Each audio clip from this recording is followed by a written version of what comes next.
بسم اللہ الرحمن الرحیم۔ السلام علیکم ناظرین، کل شہباز شریف نے قومی اسمبلی میں تقریر کرتے ہوئے بہت چیخیں ماری اور بہت غصے میں نظر آئے۔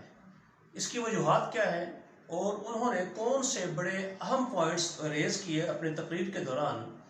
میں ان پوائنٹس پر بات کرنا چاہتا ہوں اور اس کی وجوہات بھی آپ کے سامنے بیان کروں گا کہ جس کی وجہ سے وہ چیخیں مار رہے تھے اور وہ شدید غصے میں تھے، ان کو اصل میں مسئلہ کیا ہے۔ یہ بات ہے مین جو میں آپ کو بتاؤں گا۔ کل کی تقریر میں انہوں نے عدلیہ پر بڑی تنقید کی کہ عدلیہ کو سب کے ساتھ ایک جیسا سلوک کرنا چاہیے، ان کو اپنے فیصلے انصاف پر مبنی وہی فیصلے کرنے چاہیے، ان کو کسی ایک کی طرفداری نہیں کرنی چاہیے۔ ناظرین دیکھیں، اصل میں جو فیصلہ ہوا ہے حمزہ شہباز کے خلاف، وہ ان کو ہضم نہیں ہو رہا، کیونکہ وہ یہ سمجھتے ہیں کہ اس ملک پر حکومت کرنا ان کا حق ہے،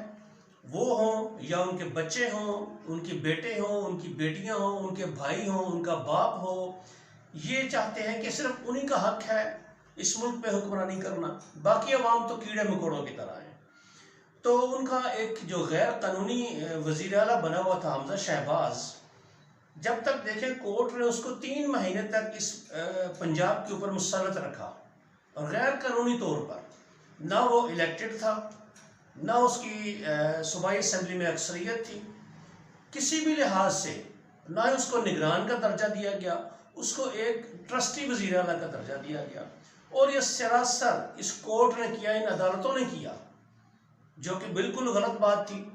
بڑی تکلیف تھی عوام کو کہ ایسا نمائندہ جس کو انہوں نے ووٹ بھی نہیں دیے، اس کو کیسے ہمارے پنجاب کا سربراہ بنا دیا گیا۔ لیکن تب شہباز شریف صاحب نے ایک بات بھی نہیں کی اور انہوں نے کہا جی کہ عدالتیں بڑے تاریخی فیصلے دے رہی ہیں، خاص طور پر جب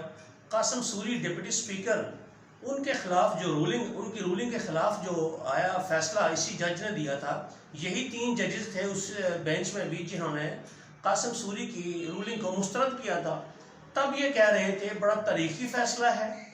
ہماری عدالتیں بہت اچھے فیصلے دے رہی ہیں، آزاد ہیں وہ، اور انہوں نے قاسم سوری کی رولنگ کو اڑا کر رکھ دیا، یہ مٹھائیاں بانٹ رہے تھے۔ اب جب انہی ججز نے ان کے خلاف فیصلہ دیا تو یہ عدالتوں پر تنقید کرنے پر آ گئے ہیں، اور یہاں تک کہ ایک قرارداد بھی پاس کروا لی جس میں عدالتوں کے اختیارات کو محدود کرنے کا انہوں نے سوچا ہوا ہے۔ ناظرین دیکھیں، شہباز شریف اب اتنے حواس باختہ ہو چکے ہیں کیونکہ ایک تو ان کے بیٹے کی حکومت ختم ہو گئی اور اگلی باری اب ان کی ہے، ان کی حکومت بھی اب شاید ہو سکتا ہے اگست کی 10 سے پہلے ان کی حکومت چلی جائے، یہ ان کو پتہ چل چکا ہے۔ اس کی وجوہات کیا ہے میں آپ کو بتاتا ہوں۔ پہلے میں 1-2 باتیں ڈسکس کر لوں کہ جو انہوں نے سوالات عوام سے کیے یا جو باتیں انہوں نے پتہ نہیں کن کو وہ سنا رہے تھے اور کن سے وہ جوابات کے خواہاں تھے۔ دوسری بات انہوں نے کی کہ بنگلہ دیش نے ترقی کیسے کر لی، جو ہم سے ہی جدا ہوا تھا 1971 میں، تب بھی اسی طرح کے حکمران تھے اور اسی طرح کے ہی اسٹیبلشمنٹ تھی، اب بھی وہی اسٹیبلشمنٹ ہے، اسی طرح کے سیم اسٹیبلشمنٹ کا رول ہے اور حکومت بھی اسی طرح کی امپورٹنٹ ہمارے اوپر مسلط ہے۔ ناظرین جواب تو اصل میں شہباز شریف کو خود دینا چاہیے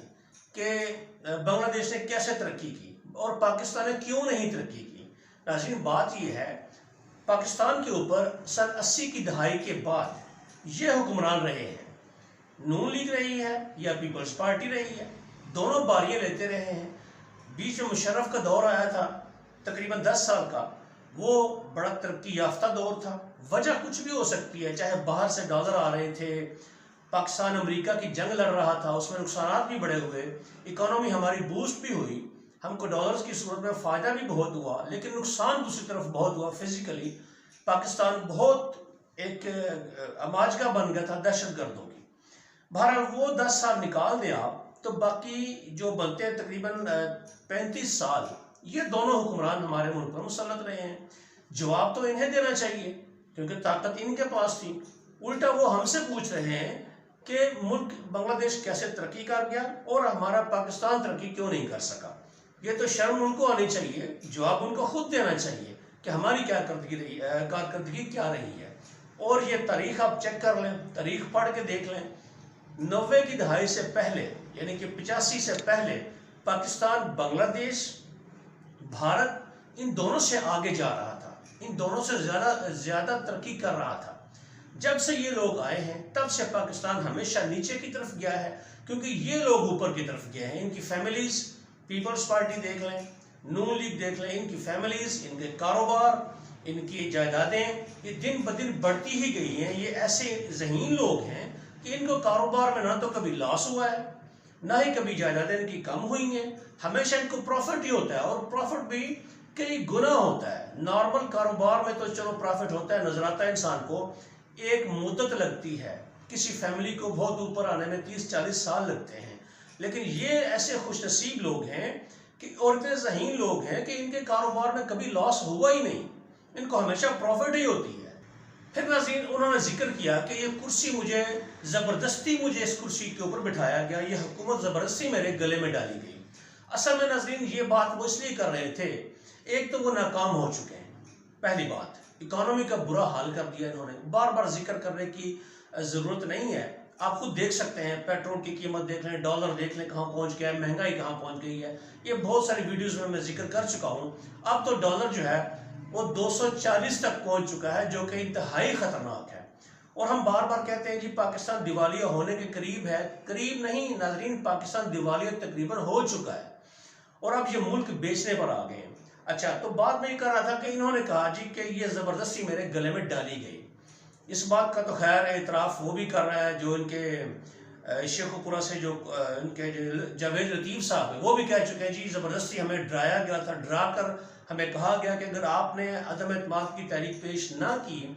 تو عمران خان اپنی مرضی کا آرمی چیف لے آئے گا، اور یہ پھر 2/3 میجورٹی کے ساتھ الیکشن میں آئے گا اور صدارتی نظام یہاں پہ قائم کرے گا، اور آنے والے 10-15 سال تک آپ لوگوں کا نام و نشان بھی نہیں ہوگا۔ تو اس لیے ہم نے تحریک عدم اعتماد پیش کی۔ بہرحال وہ سنا رہے تھے نواز شریف کو، اس لیے کہ نواز شریف تو ملک سے باہر بیٹھا ہوا ہے، شہباز شریف اور اس کا بیٹا یہاں پر تھے،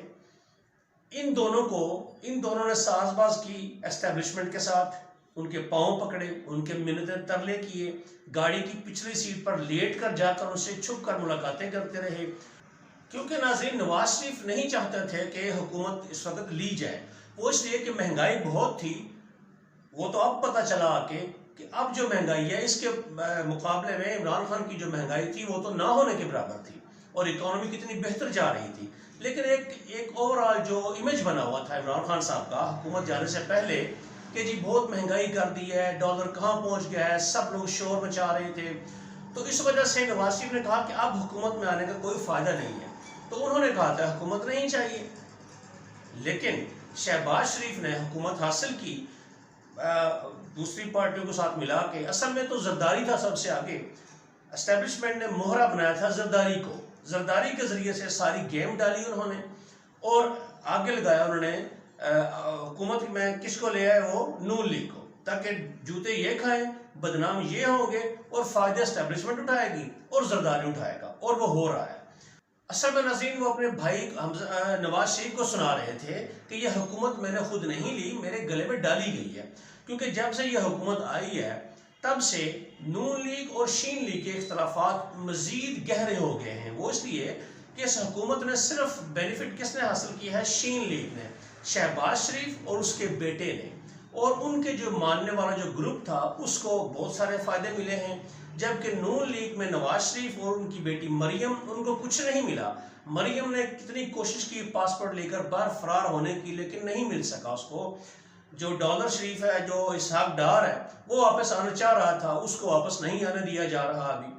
تو اس لیے نون لیگ اور شین لیگ میں شدید اختلافات پیدا ہو رہے ہیں۔ اس لیے ان اختلافات کو مطلب کم کرنے کے لیے، یا یہ کہہ لیں کہ نواز شریف کو اپنی صفائیاں پیش کر رہا تھا شہباز شریف کہ بھائی جان یہ حکومت میں نے خود نہیں لی، میرے گلے میں ڈالی گئی، جو کہ سراسر جھوٹ ہے۔ اس کے بعد ناظرین عدلیہ ان کو ایسی چاہیے کہ جس کو یہ فون کریں، کال کریں اور فیصلہ ان کے حق میں آ جائے، جیسے کہ جسٹس عبدالقیوم صاحب کی عدالتیں تھیں جب، تو یہ فون پر فیصلے کرواتے تھے ان سے۔ ان کی ایک آڈیو شہباز شریف کی اور جسٹس قیوم کی ایک آڈیو بڑی سوشل میڈیا پہ وائرل ہے، وہ کوئی بھی سن سکتا ہے اس کو، کہ جس میں شہباز شریف کہہ رہے ہیں جسٹس قیوم کو کہ بھائی بڑے بھائی جان یعنی کہ نواز شریف صاحب نے کہا ہے کہ یہ کام آپ ایسا کر دیں، جو مخالف پارٹی ہے اس کو اپنے نااہل کرنا ہے، وہ اس میں بینظیر کے بارے میں وہ بات کر رہے تھے کہ ان کے بارے میں جب کیسز چل رہے تھے عدالتوں میں تو کیسے یہ شریف فیملی فون پر فیصلے کرواتی تھی۔ ان کو اصل میں اس طرح کی عدالتیں چاہیے، جو کہ ممکن نہیں رہا کیونکہ سوشل میڈیا بہت سٹرانگ ہو چکا ہے۔ ناظرین، اب میں آپ کو وہ وجہ بتاتا ہوں جس وجہ سے شہباز شریف کی چیخیں نکل رہی ہیں۔ وہ وجہ یہ ہے کہ نواز شریف کے ساتھ وعدہ کیا گیا تھا کہ آپ حکومت میں آئیں، آپ پورا 1 سال 1.5 سال جو باقی ہے وہ حکومت کریں گے، اس کے بعد کوئی بہانہ بنا کر ہو سکتا ہے آپ کو 1 سال کی اور ایکسٹینشن دے دی جائے، تو آپ یہ 2-2.5 سال حکومت کریں، سارے کام جیسے آپ کی مرضی کے ہوں گے اور عمران خان کو ہم سیاست سے بالکل آؤٹ کر دیں گے۔ یہ تھا وہ وعدہ جو ان سے کیا گیا تھا، زرداری کے ساتھ بھی یہی کیا گیا تھا۔ لیکن ناظرین، ایسا نہیں ہو سکا۔ اس کی وجہ صرف اور صرف عمران خان صاحب اور عوام ہے، کیونکہ عمران خان کی جب حکومت ختم کی گئی، ان کو نکالا گیا جب وزیر اعظم کو اپنے آفس سے، تو عوام نے جو رد عمل دیا، عوام جس طرح سے ان کے ساتھ کھڑی ہو گئی اور ان کا بیانیے کو کس طرح سے عوام نے قبول کیا اور پورا پاکستان ان کے ساتھ کھڑا ہو گیا، تو پھر ساری صورتحال تبدیل ہو گئی۔ وہ اس لیے کہ اسٹیبلشمنٹ جو ہے یا طاقتور حلقے جو ہیں وہ بھی عوام کے موڈ کے ساتھ چلتے ہیں، عوام کی مخالفت وہ مول نہیں لے سکتے، تو اب وہ بھی اس قدر وہ دیوار سے لگ چکے ہیں، یا آپ کہہ سکتے ہیں کہ ان میں وہ طاقت نہیں رہی کہ وہ جو کہیں گے وہ ہو جائے گا۔ اب ان کے لیے اپنے وعدے کو پورا کرنا بہت مشکل ہو رہا ہے۔ اس رجیم کو، یہ جو شہباز شریف اور زرداری ان کو سپورٹ کرنا ان کے لیے بھی بہت مشکل ہو رہا ہے، اس لیے انہوں نے ہاتھ پیچھے کھینچ لیا ہے، اور دوسری طرف وہ عمران خان کے ساتھ مذاکرات کرنے پر مجبور ہو چکے ہیں، کیونکہ عوام کا دباؤ اتنا زیادہ ہے کہ ہر بات پر عمران خان نہ بھی کہیں تو عوام جب بھی دیکھتی ہے کہ کوئی کام غلط ہو رہا ہے، عوام خود باہر آ جاتی ہے، اور اگر عمران خان کال دے پھر تو بہت زیادہ لوگ باہر آتے ہیں۔ تو یہ صورتحال کو دیکھتے ہوئے فوج یا اسٹیبلشمنٹ کہہ لیں یا طاقتور حلقے کہہ لیں، انہوں نے بھی اپنا موڈ چینج کر لیا ہے اور امپورٹڈ حکومت جو ہے اس کی حمایت سے ہاتھ پیچھے کھینچ لیا ہے، اور دوسری طرف وہ عمران خان کے ساتھ ڈیل کر رہے ہیں۔ اصل میں اب عمران خان سے ان حلقوں کو بھی ڈیل چاہیے، ان حلقوں کو بھی NRO چاہیے۔ وہ اس لیے کہ عوام شدید تپی ہوئی ہے ان کے اوپر، تو ان کو بھی عوام کے غیظ و غضب سے بچنے کے لیے اور اس خلیج کو ختم کرنے کے لیے جو عوام اور فوج کے درمیان پیدا ہو چکی ہے، ان کو عمران خان کے سامنے جھکنا پڑے گا، اور اب وہ جھکے ہیں۔ اسٹیبلشمنٹ نے ابھی عمران خان کے ساتھ مذاکرات کیے ہیں اور الیکشن کی تاریخ طے ہو چکی ہے، جو کہ اکتوبر کے دوسرے ہفتے میں یا تیسرے ہفتے میں انتخابات کروا دیے جائیں گے، اور یہ حکومت انشاءاللہ آپ دیکھیں گے ناظرین کہ اگست کے پہلے ہفتے یا میکسیمم 10 اگست تک یہ حکومت چلی جائے گی۔ اس بات کی تکلیف ہے شہباز شریف کو کہ اب وہ حلقے جنہوں نے ہمارے ساتھ وعدے کیے تھے وہ عمران خان کے ساتھ جا کے مل گئے ہیں۔ ان کو دیکھنا یہ چاہیے ناظرین کہ عوام ان کو چھوڑ چکی ہے۔ اصل بات حلقوں کی بات چھوڑ دیں، آپ دیکھیں کہ عوام کا موڈ کیا ہے۔ اگر عوام ساری کی ساری ایک طرف ہے اور حلقے دوسری طرف ہیں، ایسا نہیں ہو سکتا۔ حلقے بھی دیکھتے ہیں، جو طاقتور لوگ ہیں وہ بھی عوام کا موڈ دیکھتے ہیں۔ تو اس کی ناظرین سب سے بڑی تکلیف ان کو یہ ہے کہ اب ان کا یوم حساب آنے والا ہے اور شروع ہو چکا ہے۔ آپ دیکھیں پرویز الہی صاحب جب سے انہوں نے حکومت سنبھالی ہے، ابھی 2-3 دن ہوئے ہیں، انہوں نے وہ اقدامات شروع کر دیے ہیں جو عوام چاہتی تھی۔ 25 مئی کو جن پولیس والوں نے، پولیس افسران نے جن لوگوں کے گھروں میں چھاپے مارے، خواتین کی بے حرمتی کی، گھروں پہ چھاپے مارے اور چادر و چار دیواری کا تحفظ پامال کیا، ان کے خلاف ایکشن شروع ہو چکا ہے، ان کے خلاف کارروائی کا آغاز کر دیا گیا ہے، اور ہم یہی چاہتے ہیں ناظرین کو ان کو کڑی سزا ملنی چاہیے، ان کو قانون کے دائرے میں لانا چاہیے ان کو، تاکہ آئندہ سے کوئی بھی جو ملازم ہے جو عوام کے انکم ٹیکس سے تنخواہ لیتا ہے، اس کو عوام کا خادم ہونا چاہیے، نہ کہ حکمرانوں کا خادم۔ تو ناظرین یہ 2 باتیں ہیں جو نون لیگ کو اس وقت شدید مشکلات میں ڈال رہی ہیں۔ وہ چیخیں مار رہے ہیں، کبھی کیا کہہ رہے ہیں، کبھی کیا کہہ رہے ہیں۔